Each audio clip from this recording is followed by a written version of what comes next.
Olá a todos, tudo bem? Espero que a gravação fique razoável. Tive que vir aqui para o quarto para gravar aqui em casa. Tenho 2 filhos pequenos, então imaginem como é que eles estão nessa quarentena, né? Meu rosto inchado não é de sono, estou com a minha rinite atacada, então paciência, né? Bom que eu não assusto vocês com coronavírus, né? Se eu estivesse na sala espirrando, sem dúvida nenhuma vocês ficariam assustados. Muitos dias em casa e atacou, piorou um pouquinho. Mas vamos lá. Quero tratar com vocês hoje do nono período sobre legislação extravagante. Nós vamos falar rapidamente sobre a lei de tráfico de drogas, a lei 11.343, que trata dessas situações.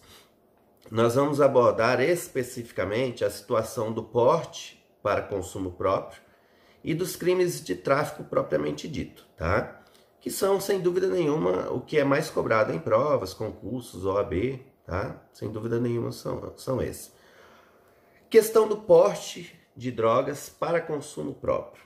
Quando a lei foi promulgada, discutiu-se na doutrina se teria havido uma descriminalização dessa conduta.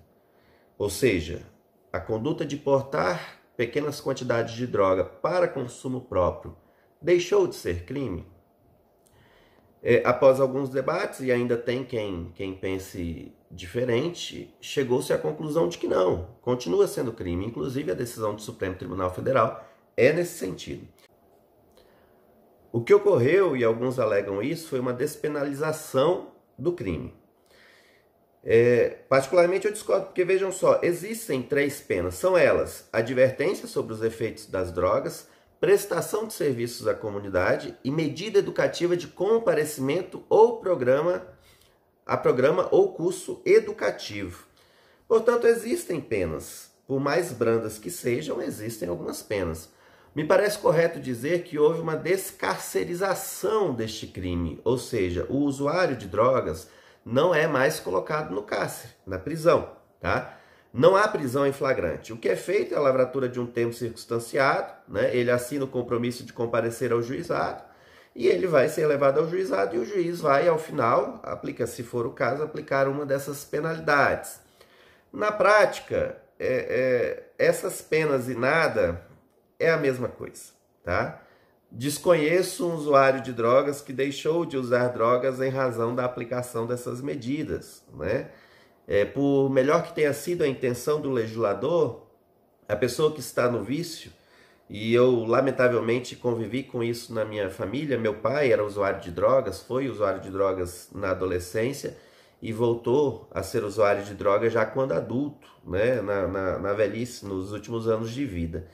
A pessoa, quando está naquela fissura pelas drogas, ela não tem preocupação nenhuma com as penas que podem ser aplicadas a ela. É uma lenda, né? É um faz de contas nesse aspecto, mas tá aí a lei e essas são as penas que serão aplicadas, né? Por mais inúteis que elas me pareçam, tá? Uma questão: se alguém fizer um exame de sangue e for constatado que essa pessoa fez uso de drogas, geralmente os exames pegam até 90 dias, alguns casos até 180 dias depois do período em que você supostamente teria utilizado substâncias entorpecentes. Se der positivo, esses exames são muito comuns em concursos, tá? Principalmente da área policial, da área da polícia penal agora, que são os antigos agentes penitenciários, né? A questão deu positivo, fiz o exame, deu positivo. Responderei por esse crime? Não. Nesse ponto, é tranquilo dizer que o uso passado da substância entorpecente não é criminalizado, tá? Ou seja, para que você seja efetivamente penalizado por esse delito, você tem que ser pego durante o uso, né? Ou um pouco tempo antes. Ou seja, tem que haver uma apreensão, ainda que mínima que seja, da substância que você está utilizando, para que dê positivo no laudo preliminar e você possa responder por esse fato. É termo circunstanciado, é tranquilo, mas pode sim responder, tá? Agora, o uso passado, o uso pretérito, se você cair aí no exame de sangue, não vai te acontecer nada, tá? pode te trazer problemas no teu concurso, sem dúvida nenhuma, tá? Você vai ter que se explicar, mas por si só não vai ser crime, ninguém vai poder te condenar, porque no exame de sangue constatou-se que você supostamente fez uso de substância entorpecente. Agora, o tráfico de drogas propriamente dito, que é a situação, sem dúvida nenhuma, cerca de 35% da população carcerária brasileira está lá em razão da prática de algum crime relacionado a tráfico de drogas, tá? É um problema grave, é um problema mundial, né? O artigo 33 fala, é uma previsão legal, é um tipo penal, tipo misto alternativo, de conduta variada, ou seja, ele traz diversos verbos, e se você praticar qualquer um desses verbos, você já consumou o crime de tráfico de drogas. Vamos lá, rapidamente. Importar, exportar, remeter, preparar, produzir, fabricar, adquirir, vender, expor à venda, oferecer, ter em depósito, transportar, trazer consigo, guardar, prescrever, ministrar, entregar a consumo ou fornecer drogas, ainda que gratuitamente, sem autorização ou em desacordo com determinação legal ou regulamentar, a pena é de 5 a 15 anos. É uma pena dura, né? Apesar de que na prática está sendo, como a gente vai ver depois, está sendo considerado em regra tráfico privilegiado, no sentido de que se a pessoa não fizer parte de uma organização criminosa, ela vai ter uma redução aí de até 1/3 da pena, e isso deixa a pena bem pequena, né? Primeira questão. Como diferenciar o usuário de drogas do traficante? Diz o artigo 52, inciso 1 da lei. A autoridade policial, finalizado o inquérito policial, ela vai relatar sumariamente as circunstâncias do fato, justificando as razões que a levaram à classificação do delito, se porte ou tráfico de drogas, indicando a quantidade, a natureza da substância ou do produto apreendido, o local e as condições em que se desenvolveu a ação criminosa, as circunstâncias da prisão, a conduta, a qualificação e os antecedentes do agente. Vamos lá. Vocês ainda não tiveram aula presencial comigo? Mas eu fui delegado de polícia durante 1 ano e meio lá no estado de Rondônia. Inclusive, meus primeiros 6 meses de serviço foram em Guajará-Mirim, que é fronteira com a Bolívia.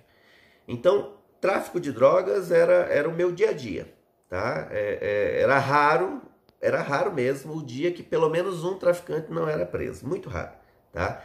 Era a média aí de 4 ou 5 flagrantes por semana. Tivemos apreensões de 130 quilos, uma de 90 quilos, 5 quilos é normal, tá? É fichinha, por assim dizer, né? Como que a gente diferencia o usuário do traficante? Primeiro, a quantidade da droga. A quantidade da droga não é o único elemento, outros serão analisados, mas pela quantidade, muitas vezes você já resolve o problema. O usuário de drogas, teoricamente, ele vai estar portando 1 grama, 2 gramas, 3 gramas, 10 gramas, se for cocaína, né? As drogas mais comuns de serem apreendidas é cocaína e seus derivados e maconha, tá?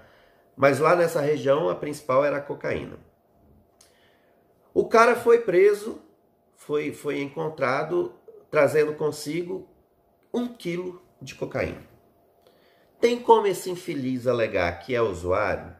Meu amigo, para você usar 1 quilo de cocaína vai dar trabalho, tá? Provavelmente você vai morrer de overdose. E o usuário, ele é raro, até raro ele morrer de overdose. Ele sabe até onde vai o limite, né? Depois que ele pega as manhas, né? Então, obviamente, se a pessoa foi localizada trazendo consigo 1 quilo de cocaína, de pasta base, o que quer que seja, não vai colar para ninguém que ela é usuário. Ah, mas ela pode ser usuário? Sim, ela pode ser usuário também, porque é muito comum que o usuário de droga trafique para poder sustentar o seu vício. Tá? Isso é muito comum, né? Infelizmente. Mas 1 quilo de cocaína acabou, está resolvido. O problema é que os traficantes estão ficando espertos, né? Eles foram percebendo como é que a polícia, como é que o judiciário analisava essas circunstâncias. E aí eles começaram a carregar duas. Lá na minha terra é chamado de paranga, né? Bolotinha, saquinho de cocaína, né? 1 grama, meia grama, no máximo, cada saquinho desse.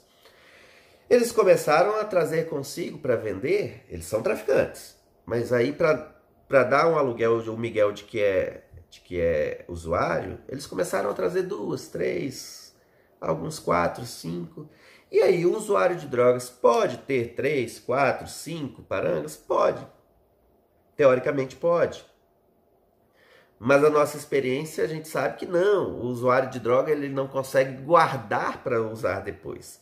Então, se ele adquire uma paranga, e geralmente são pessoas que estão com a situação financeira terrível, não trabalham, vivem na rua, vivem em razão do vício, o dinheiro que ela consegue para comprar uma porção de droga, ela vai lá e compra e já faz uso, porque ela está naquele vício, está naquela fixação pela droga, né? Então, se o cara está com 3, 4, a gente já começa a desconfiar. Mas se o cara está com 3, 4, eu ainda não tenho provas suficientes, só por isso, elementos suficientes de que ele é um traficante. Por isso a polícia precisa ser esperta no sentido de investigar. Eu vou observar essa pessoa.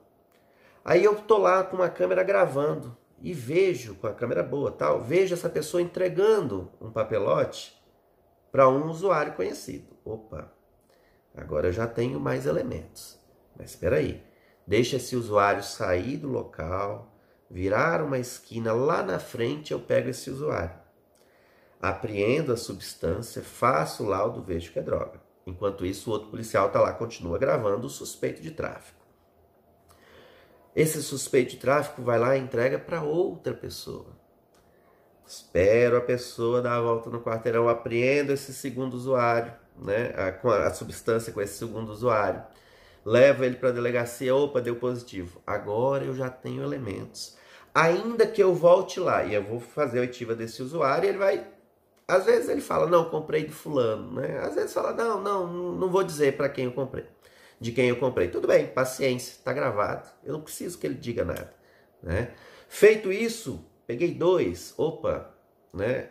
Volto lá e dou voz de prisão em flagrante para aquele traficante. Na hora que eu faço a revista, ele não tem mais nenhuma paranga, mas ele tem R$10 em moedas, em notas trocadas, amassadas, sujas, no bolso, R$15, R$20, dependendo do preço, mais ou menos. Ah, mas como é que você vai dar voz de prisão em flagrante para um cara que não está trazendo droga? Não interessa. Eu já peguei a droga com outro elemento, e eu tenho provas de que a droga saiu da mão desse fulano. Portanto, vejam só, eu consigo fazer o flagrante de tráfico de droga de uma pessoa que nem está mais na posse das drogas. E isso vai ser tranquilo. É traficante mesmo, estava vendendo, está gravado em vídeo. E nós fazíamos muito isso com a tal chamada boca de fumo, né, que são as residências utilizadas para a venda e uso de consumo de tráfico de drogas. A gente filmava os elementos com os usuários comprando a substância, esperávamos eles se afastar, pegávamos eles longe do local para não chamar a atenção do traficante. Depois que 2 ou 3 usuários tinham sido pegos e a substância efetivamente apreendida, pronto, a gente podia dar entrada, geralmente a gente pedia antes um mandado de busca e apreensão para se resguardar, né? Infelizmente a polícia precisa ter esses cuidados, né? Mas nessa circunstância já era possível entrar na residência, estar em flagrante delito e efetuar a prisão sem dificuldade nenhuma.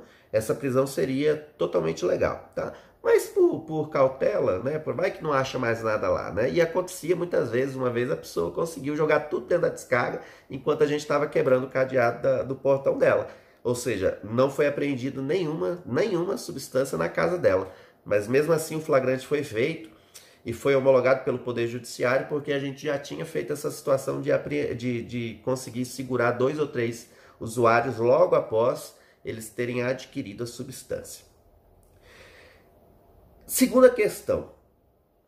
É possível tentativa nos crimes de tráfico de drogas? Teoricamente falando, perfeitamente possível, né? Perfeitamente possível.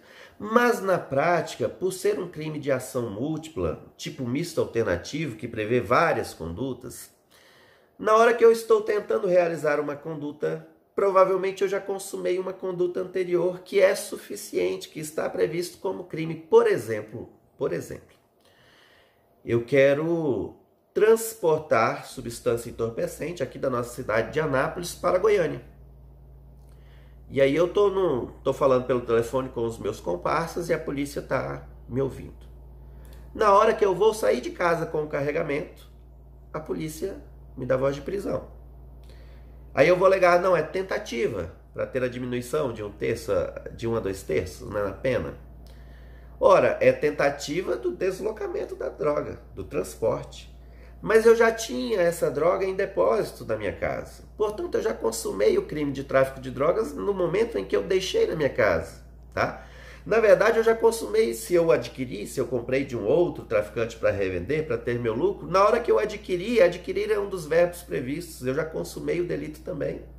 Ou seja, na prática, eu nunca ouvi falar de alguém ser condenado por tentativa de tráfico de drogas, porque ele já consumou pelo menos uma conduta anterior. Nesse aspecto, é muito comum que os policiais façam, supostamente, vocês como advogados vão tentar, se você for para ser advogado de defesa, você vai tentar desconstituir esse flagrante, mas eu lamento dizer que você não vai conseguir. É muito comum o policial saber que o traficante está em determinado local vendendo drogas, e o policial disfarçado chega lá e fala, né, fulano, quero uma paranga, e dá o dinheiro para fulano. Ora, diriam vocês, né, e pela teoria estaria correto. Quando eu dou o dinheiro para a pessoa, estimulando ela a me vender droga, sendo policial, o flagrante com todo o aparato ali preparado para dar voz de prisão em flagrante, estaríamos diante de uma hipótese de flagrante preparado, equiparado a um crime impossível pela jurisprudência, né? Pela súmula do Supremo Tribunal Federal, né? Porque a consumação seria impossível, porque eu já vou prendê-lo em flagrante na hora que ele tentar me vender, na hora que ele vier com a droga. Acontece que, para que ele me venda a droga, ele está com essa droga guardada em outro local. Então, de fato, para o verbo vender, na hora que a polícia instiga o traficante a lhe vender a substância, poderíamos falar de flagrante preparado e, portanto, crime impossível. Não haveria consumação em hipótese nenhuma desse delito. Por outro lado, em relação à conduta de guardar ou de ter em depósito ou de trazer consigo a substância entorpecente, esse infeliz já consumou a conduta. E aí, neste aspecto, não há que se falar, em hipótese alguma, em flagrante preparado da conduta anterior. Portanto, o flagrante, nessas hipóteses, que são muito comuns, diga-se de passagem, o flagrante é perfeitamente válido, tá? Não há, você como advogado vai tentar derrubar, mas não vai conseguir. Nesse aspecto, você não vai conseguir. Aí já disse sobre o que é a questão do flagrante preparado, né? Outra situação. Fulano tenta vender drogas, mas não é droga, é farinha, é talco. Nem o fulano sabia. Olha só a situação que aconteceu lá em Guajará-Mirim, chamado Purgatório na Terra, também conhecida como Purgatório na Terra. Para alguns seria inferno. Não, eu até gostava da cidade. Purgatório tá bom, tá de bom tamanho. Um brasileiro veio da capital Porto Velho, capital do estado de Rondônia, foi até Guajará-Mirim, atravessou o rio para a Bolívia, uma cidade co-irmã que a gente chama, que se chama Guaiará-Mirim, onde o tráfico de drogas é na prática livre, e lá adquiriu 5 quilos de substância entorpecente, cocaína, pasta base, pela bagatela de R$5.000, sendo que na época cada quilo custava R$4.000. Menino novo, 22 anos mais ou menos, inexperiente, lá muito comum blitz, porque em razão dessa quantidade de tráfico é muito comum blitz. Estava voltando na rodovia sentido a Porto Velho, onde ele ia distribuir essa cocaína. Parou no blitz, se tremeu todinho, né? Primeira vez, a polícia militar já deu um enquadro nele e ele confessou: não, tinha droga na mochila, entre aspas, mais uma vez, e ele confessou, não, eu atravessei para Bolívia e adquiri essa pasta base de cocaína pelo valor de R$ 5.000. Foi levado para a delegacia e lá para a Polícia Civil. Começamos a fazer o exame, né? Tem um líquidozinho para cocaína que você pinga, ele fica azul. Se ficar azul, deu positivo, tá? Tem a substância ativa da cocaína, pronto, é suficiente para o laudo preliminar. Abriu um pacote, pingou, nada. Perito pingou lá, nada. Mexeu, pingou de novo, nada de ficar azul. Abriu o segundo pacote, pingou, nada. Terceiro, nada. Quarto, nada. Quinto, nada. Eita! Não era droga, a princípio. Mas esse teste pode falhar. O que fizemos? Eu corri, juntei na viatura e corri para Porto Velho, 330 km à noite e tudo mais, para levar para o nosso laboratório, para o laboratório da Polícia Civil lá de Rondônia, que tinha melhores equipamentos e que poderia fazer um laudo, onde na verdade se faz o laudo final, que é o laudo definitivo, para constatar a substância. Chegou lá, nada. Voltei, né? E o fulano ainda estava detido até dentro das 24 horas. A polícia trabalha com esse prazo aí. Ele continuou detido na delegacia. Voltamos, laudo negativo. O que acontece com o fulano? Liberado pela porta da frente da delegacia. Ainda damos um tchauzinho. Pergunta se quer um café, né? Se quer uma carona para rodoviária, alguma coisa assim. Por quê? Ora, o artigo 17 do Código Penal diz que o crime é impossível, entre uma das hipóteses, pela absoluta ineficácia do objeto. O que acontece? Não é possível prender alguém em flagrante por tentativa de tráfico de drogas quando esse infeliz, na verdade, ele foi enganado. Né? Se tivesse ocorrido no Brasil, poderíamos falar até de um estelionato do primeiro traficante em relação ao segundo traficante. Tá? Mas não é possível punir ninguém se a substância que ele acredita ser droga não é droga. É um erro de tipo. Ele acredita que está carregando substância entorpecente, mas na verdade não está carregando nada. Era farinha branca de mandioca, sei lá, bem de trigo, misturada com algumas substâncias lá, mas nenhuma delas era substância entorpecente. Esse infeliz saiu da delegacia com um sorriso de orelha a orelha. Vejam só, é melhor perder R$ 5.000, ainda que tenha sido um golpe que você levou, do que pegar uma pena mínima de 5 anos de cadeia. Né? Já que ele foi preso, né? O melhor para ele era ter conseguido levar a droga, que ele ganharia muito dinheiro com isso. Mas já que ele foi preso, olha que alegria. Nunca vi ninguém tão feliz na minha vida por ter perdido R$ 5.000. Nunca vi ninguém, é verdade. Tá? Então essas coisas acontecem muito. Tá?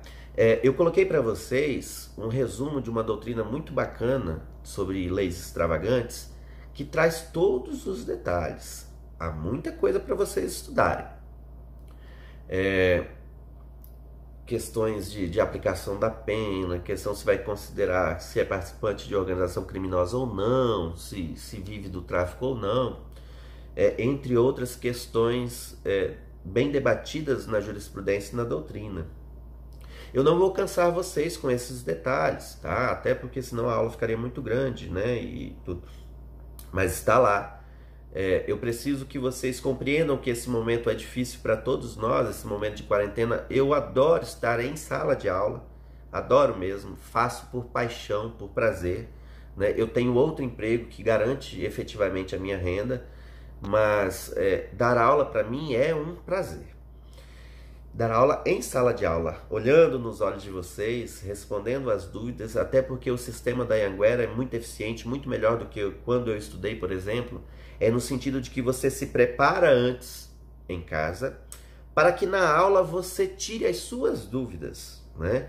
Isso é excepcional, né? O sistema de sala de aula invertida, na verdade, vocês são os verdadeiros professores naquele momento, e eu estou ali só para mediar e tirar as dúvidas.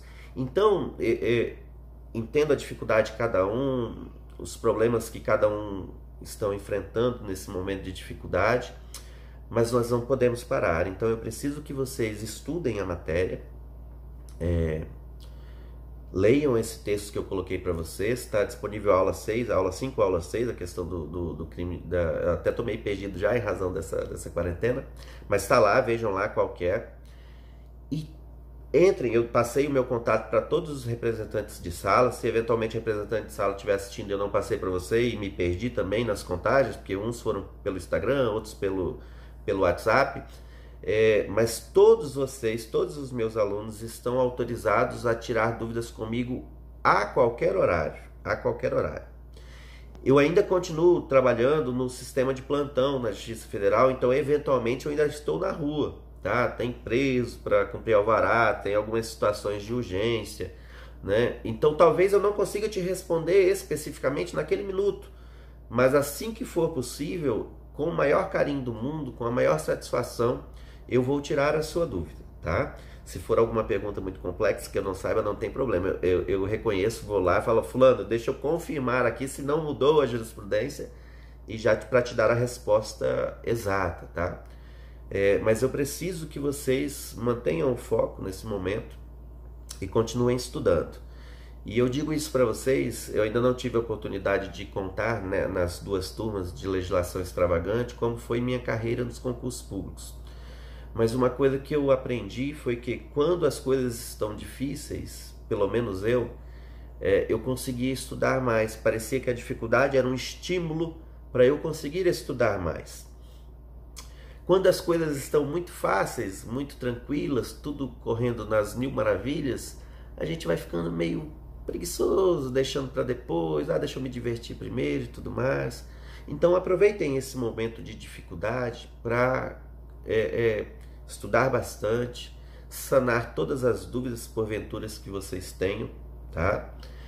E eu estou aqui à disposição de todos vocês, tá? Esperamos que as aulas voltem o mais rápido possível, né? Que essa pandemia se resolva o mais rápido possível, para que a gente possa se ver. E sem dúvida nenhuma, uma aula presencial é a minha satisfação. Aqui é um quebra-galho para que vocês não fiquem desamparados, tá? Mas é um quebra-galho com consistência, com consciência. Então, a parte doutrinária toda está lá no texto que eu passei para vocês, tá bom? Peço que vocês leiam e entrem em contato para dúvida. No mais, fiquem com Deus. Até mais. Permitam que eu faça 2 correções que vocês vão ouvir aí na aula. Primeiro eu falei 1 grama ou meia grama de cocaína, né? Perdão, tá, gente? É 1 grama ou meio grama, né? Tá? É no masculino, tá? Outra coisa que eu falei sobre ineficácia do objeto. Na verdade, é impropriedade absoluta do objeto, tá? Relacionado à situação em que a pessoa tenta vender uma substância acreditando que é uma substância entorpecente, drogas, e na verdade não é. Não tem substância entorpecente nenhuma, tá ok? Então é o que diz o artigo 17. Não se pune a tentativa quando, por ineficácia absoluta do meio, que não é o caso, ou por absoluta impropriedade do objeto, tá? Então só fazendo essas 2 correções aí para não ficar feio, tá bom? Um abraço a todos.